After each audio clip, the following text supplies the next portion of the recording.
നമസ്കാരം. കേരള രാഷ്ട്രീയത്തെ പിടിച്ചുലച്ച മാസപ്പടി വിവാദം ഇപ്പോൾ പുതിയൊരു നിയമതലത്തിലേക്ക് കടന്നിരിക്കുകയാണ്. മുൻ മുഖ്യമന്ത്രി പിണറായി വിജയന്റെ മകൾ വീണ വിജയൻ ഉൾപ്പെട്ട സാമ്പത്തിക ഇടപാടുകളെ മുൻനിർത്തി മന്ത്രി മുഹമ്മദ് റിയാസിന്റെ ജനപ്രതിനിധി സ്ഥാനം അത് ഇപ്പോൾ ചോദ്യം ചെയ്യപ്പെടുന്ന രീതിയിലേക്കാണ് കാര്യങ്ങൾ നീങ്ങുന്നത്. Cochin minerals and rutiles limited CMRL എന്ന സ്വകാര്യ കമ്പനിയിൽ നിന്നും സേവനങ്ങളൊന്നും നൽകാതെ തന്നെ കോടിക്കണക്കിന് രൂപ കൈപ്പറ്റിയെന്ന ആദായനികുതി തർക്ക പരിഹാര ബോർഡിന്റെ കണ്ടെത്തലുകളാണ് ഈ കേസിലെ പ്രധാന ആയുധം. പിണറായി വിജയന്റെ കുടുംബാംഗങ്ങൾക്കെതിരെ ഉയർന്നിട്ടുള്ള ഈ അഴിമതി ആരോപണങ്ങൾ നിയമസഭയ്ക്കകത്തും പുറത്തും വലിയ ചർച്ചകൾക്ക് വഴിവെച്ചു. ഈ പശ്ചാത്തലത്തിലാണ് അഡ്വക്കേറ്റ് നെയ്യാറ്റിൻകര നാഗരാജ് സമർപ്പിച്ച ഹർജി കോടതിയുടെ മുൻപിലെത്തുന്നത്.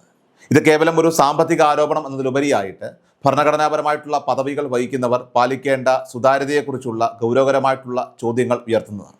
തെരഞ്ഞെടുപ്പ് കമ്മീഷന് സമർപ്പിക്കുന്ന സത്യവാങ്മൂലത്തിൽ സ്ഥാനാർത്ഥികൾ തങ്ങളുടെയും പങ്കാളിയുടെയും എല്ലാവിധ ആസ്തികളും അതോടൊപ്പം തന്നെ എല്ലാ വരുമാന സ്രോതസ്സുകളും കൃത്യമായിട്ട് വെളിപ്പെടുത്തണമെന്നത് ജനപ്രാതിനിധ്യ നിയമപ്രകാരം നിർബന്ധമാണ്. എന്നാൽ മുഹമ്മദ് റിയാസ് തൻ്റെ ഭാര്യയായ വീണ വിജയന്റെ ഉടമസ്ഥതയിലുള്ള എക്സാലോജിക് സൊല്യൂഷൻസ് എന്ന കമ്പനിയിലേക്ക് എത്തിയ അവിഹിത വരുമാനത്തെക്കുറിച്ച് ബോധപൂർവം മൗനം പാലിച്ചു എന്നതാണ് ഇപ്പോൾ ഈ ഹർജിയിലെ പ്രധാന വാദം.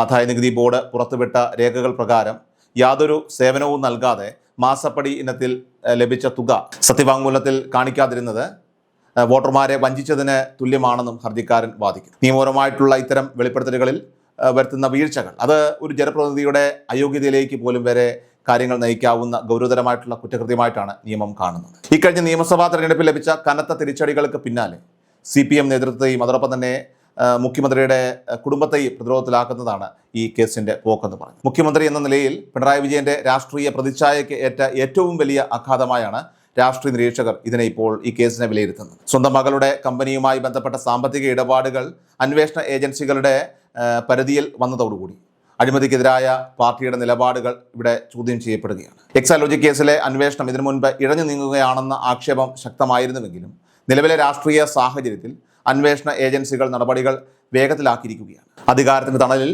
അന്വേഷണങ്ങളെയൊക്കെ തന്നെ അട്ടിമറിക്കാൻ ശ്രമിക്കുന്നുവെന്ന പ്രതിപക്ഷ ആരോപണങ്ങൾക്കിടയിൽ കോടതിയുടെ ഇടപെടൽ ഏറെ നിർണായകമാകും. സംസ്ഥാനത്ത് നിലവിൽ ഇപ്പോൾ UDF സർക്കാർ അധികാരത്തിൽ വന്നതോടുകൂടി പഴയ കേസുകളിലെ അന്വേഷണം ഊർജിതമായത് ഭരണപക്ഷത്തെ സംബന്ധിച്ച് കൂടുതൽ സമ്മർദ്ദത്തിലാക്കുന്നുണ്ട്. മുൻ സർക്കാർ പ്രതിരോധത്തിലായിരുന്ന പല വിഷയങ്ങളിലും ഇപ്പോൾ പുതിയ അന്വേഷണ സംഘങ്ങൾ തെളിവുകൾ ശേഖരിച്ചു വരികയാണ്. അതിൽ ഏറ്റവും പ്രധാനപ്പെട്ടതും പ്രത്യേകിച്ചും മാസപ്പടി കേസിലെ പണമിടപാടുകളുടെ സ്രോതസ് കണ്ടെത്തുന്നതിനായിട്ട് കേന്ദ്ര ഏജൻസികളുടെയും സഹായം തേടുന്നു. തെരഞ്ഞെടുപ്പ് സത്യവാങ്മൂലത്തിലെ ക്രമക്കേടുകൾ തെളിയിക്കപ്പെട്ടാൽ മുഹമ്മദ് റിയാസിന് MLA സ്ഥാനം നഷ്ടമാകുമെന്നത് ഉറപ്പാണ്. ഇത് പിണറായി വിജയന്റെ കുടുംബത്തിന് മാത്രമല്ല CPMന്റെ സംസ്ഥാന നേതൃത്വത്തിന് തന്നെ വലിയൊരു രാഷ്ട്രീയ തിരിച്ചടിയാകും. നിയമത്തിന്റെ പഴുതുകളൊക്കെ ഉപയോഗിച്ച് രക്ഷപ്പെടാനുള്ള നീക്കങ്ങൾക്കെതിരെ ശക്തമായ തെളിവുകളുമായിട്ട് മുന്നോട്ട് പോകാനാണ് ഹർജിക്കാരുടെ തീരുമാനം. അഴിമതിക്കും സ്വജനപക്ഷപാതത്തിനുമെതിരെ കേരളത്തിലെ ജനങ്ങൾ നൽകിയ ഒരു താക്കീതായിട്ടാണ് ഈ കഴിഞ്ഞ തെരഞ്ഞെടുപ്പ് ഫലങ്ങളെയൊക്കെ തന്നെ വിലയിരുത്തുന്നത്. കാരണം സാധാരണക്കാരുടെ പ്രശ്നങ്ങളെക്കാൾ സ്വന്തം കുടുംബത്തിന്റെ താല്പര്യങ്ങൾക്ക് മുൻഗണന നൽകുകയും മരുമോനിസം കേരളത്തിൽ നടപ്പിലാക്കുകയും ചെയ്തു എന്നുള്ള വിമർശനം പിണറായി വിജയനെതിരെ പാർട്ടിക്കുള്ളിൽ തന്നെ ഇപ്പോൾ ഉയർന്നു കഴിഞ്ഞു. ഖജനാവിലെ പണവും പാർട്ടി സംവിധാനങ്ങളും വ്യക്തിപരമായിട്ടുള്ള ആവശ്യങ്ങൾക്കായിട്ട് ഉപയോഗിക്കുന്നുവെന്ന ആരോപണം ശരിവെക്കുന്ന രീതിയിലുള്ള വിവരങ്ങളാണ് ഓരോ ദിവസവും പുറത്തു വരുന്നത്. കമ്മ്യൂണിസ്റ്റ് മൂല്യങ്ങളൊക്കെ തന്നെ ഉയർത്തിപ്പിടിക്കുന്നുവെന്ന് അവകാശപ്പെടുന്ന ഒരു പ്രസ്ഥാനത്തിന്റെ തലപ്പത്തിരിക്കുന്നവർ ഇത്തരം അവിശുദ്ധ ഇടപാടുകളിലൊക്കെ തന്നെ ഏർപ്പെടുന്നത് അണികളിലും വലിയ അമർഷത്തിന് കാരണമായി മാറിയിട്ടു. ഈ സാഹചര്യത്തിൽ ഈ വരാൻ പോകുന്ന കോടതി വിധി പാർട്ടിയുടെ ഭാവി തന്നെ നിർണ്ണയിക്കുന്ന ഒന്നായിട്ട് മാറും.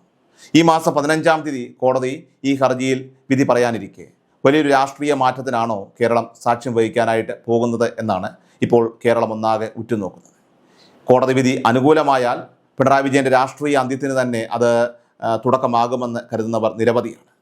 മകളുടെയും മരുമകന്റെയും പേരിൽ ഉയർന്നിട്ടുള്ള അഴിമതി ആരോപണങ്ങളിൽ നിന്ന് മുഖ്യമന്ത്രിക്ക് അത്ര പെട്ടെന്ന് ഒഴിഞ്ഞു മാറാനായിട്ട് ഇനി കഴിയില്ല. നിയമത്തിൻ്റെ വഴിക്ക് നീങ്ങുമ്പോൾ അഴിമതിക്കാർക്ക് രക്ഷപ്പെടാൻ കഴിയില്ലെന്ന സന്ദേശമാകും കോടതി നൽകുക എന്ന് പൊതുസമൂഹവും ഇവിടെ പ്രതീക്ഷിക്കുകയാണ്. കള്ളപ്പണത്തിൻ്റെയും മാസപ്പടിയുടെയും ഒക്കെ തന്നെ കണക്കുകൾ ഓരോന്നായിട്ട് പൂർണ്ണമായും വെളിച്ചത്ത് വരുന്നതോടുകൂടി ജനങ്ങളെ തെറ്റിദ്ധരിപ്പിച്ചവർക്ക് ഏതായാലും വരും കാലം വലിയ വില നൽകേണ്ടി വരുമെന്ന കാര്യത്തിൽ തർക്കമില്ല.